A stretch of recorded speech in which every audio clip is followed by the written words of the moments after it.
Fakultas Ilmu Pendidikan FIP Undiksa Singaraja kembali menggelar kegiatan bertajuk Education 3 tahun 2025. Acara berlangsung di Gedung Auditorium Undiksa Jumat 31 Oktober 2025 pagi, menjadi ajang pengembangan kompetensi mahasiswa serta peningkatan literasi dan numerasi bagi siswa sekolah dasar di Bali. Kegiatan ini turut mendapat dukungan dari Dekan Fakultas Ilmu Pendidikan Undiksa Profesor Dr. Iwayan Widiana SPD MPD yang menilai Education menjadi sarana penting bagi mahasiswa untuk belajar memberikan layanan, menata kegiatan, dan berkoordinasi dalam sebuah proyek kepemimpinan. Fakultas Ilmu Pendidikan selalu mendukung kegiatan-kegiatan yang dilaksanakan oleh mahasiswa dalam pengembangan kompetensi dan dalam hal ini sekarang pengembangan soft skill-nya.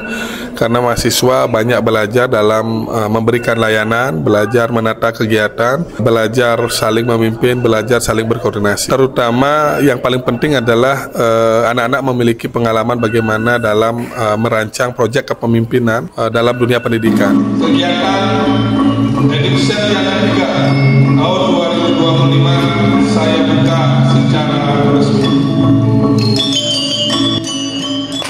Ketua Panitia Niputu Ari Satyani menjelaskan bahwa kegiatan Education merupakan program tahunan yang telah dipersiapkan sejak bulan Mei 2025. Dalam pelaksanaan Education, Panitia menghadirkan 4 kegiatan utama, yakni Lomba Literasi dan Numerasi L2N, LLMP Ribbon, Gemah Lomba Esai atau GLE, Ajang Kreasi Poster, serta Talkshow Pendidikan yang diikuti mahasiswa dan siswa sekolah dasar dari berbagai daerah di Indonesia.